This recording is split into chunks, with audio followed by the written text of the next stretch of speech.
Hello दोस्तों, स्वागत है तमारू मारी यूट्यूब चेनल में। आज આપણે બનાવીશું મેથીના ગોટા।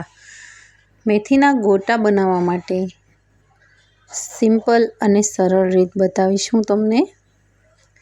આ રીતે મેં મેથીને ઝીણી કટ કરી લીધી છે, લીલું લસણ લીધું છે અને 2 તીખા મરચાં લીધા છે અને લીલા ધાણા લીધા છે। મરચાંની તીખાશ બહુ વધારે હોવાથી મેં એમાં અડધું લીંબુ નીચોવીને રાખી દીધું છે અને થોડી ડુંગળી લીધી છે સમારેલી। આ રીતે મેથીને 2 થી 3 પાણીથી ધોઈ અને એક વાસણમાં લઈ લઈશું।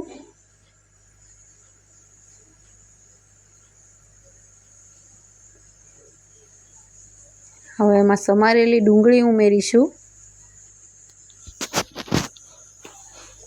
અને લીલું લસણ, લીલા મરચાંની પેસ્ટ અને લીલા ધાણા ઉમેરીશું। અડધી ચમચી જેટલી હિંગ ઉમેરીશું, સ્વાદ પ્રમાણે નમક, 1 ચમચી જેટલું ધાણા જીરું પાવડર અને મેં અહીં 2 મોટા વાટકા બેસન લીધો છે, ચણાનો લોટ।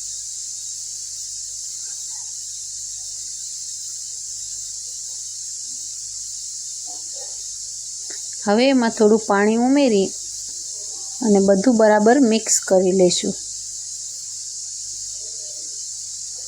આ રીતે બધું મિક્સ થઈ જાય એટલે 1 થી 1.5 ચમચી જેટલા સોડા ઉમેરી અને ચમચીની મદદથી બધું ફરી વખત એકવાર મિક્સ કરી લઈશું।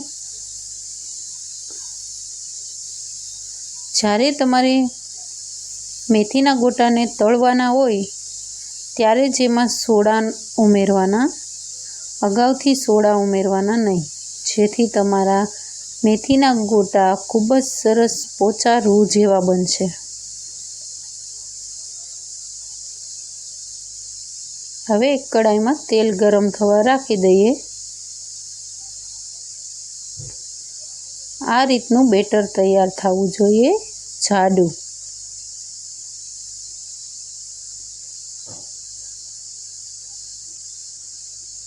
હવે તેલ ગરમ થઈ ગયું છે કે નહીં એ ચેક કરી લઈએ। થઈ ગયું છે તેલ।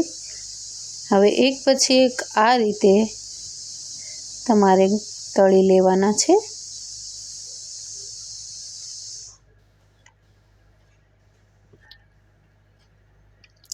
આ રીતે સિમ્પલ અને સરળ રીતથી મેથીના ગોટા ખૂબ જ સારા અને ખૂબ જ ટેસ્ટી બનતા હોય છે।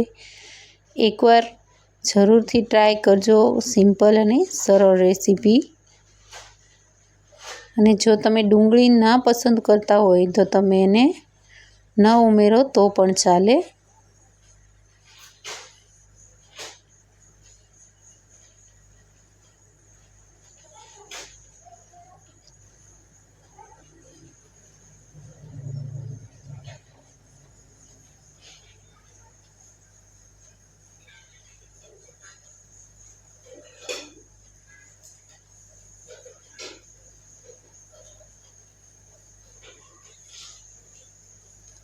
સરખી રીતે તમારે એને તળી લેવાના છે, જેથી એ અંદરથી કાચા ન રહે। થોડીવાર હાઈ ફ્લેમ અને થોડીવાર લો ફ્લેમ કરતી રહેવાની છે, જેથી એ પરફેક્ટ તળાઈ જશે।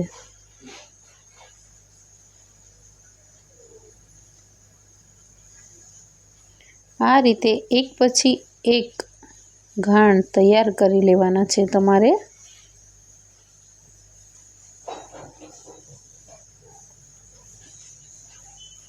બેટર થોડું જાડું હોય તો લુવા મૂકવા માટે કંઈ તકલીફ રહેતી નથી। બેટર પતલું હોય તો ઝીણી ગુંદી વધારે પડતી હોય છે।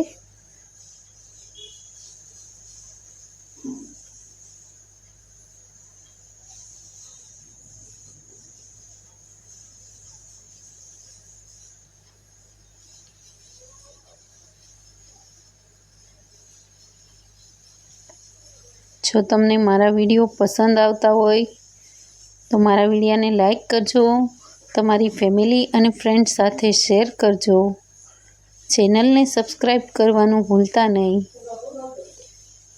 અને બાજુમાં રહેલું બેલ આઇકન જરૂરથી પ્રેસ કરજો, જેથી મારી નવી રેસીપીની આવતાની સાથે તરત તમને ખ્યાલ આવે।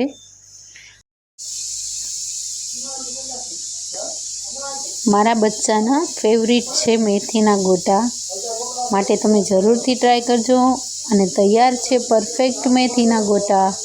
થેન્ક યુ મારો વિડીયો જોવા માટે।